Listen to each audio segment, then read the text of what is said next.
Ito ang latest, mga kamarites.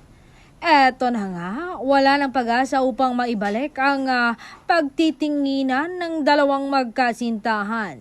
Si aktor raw ay tinapos na ang kanilang samahan. Ayaw na niyang madikit ang kanyang pangalan kay aktres. Pero humiling parang isang proyekto ang nasa itaas at pinagbigyan niya ito kahit isang proyekto na lang makakalaya na si aktor kay aktres.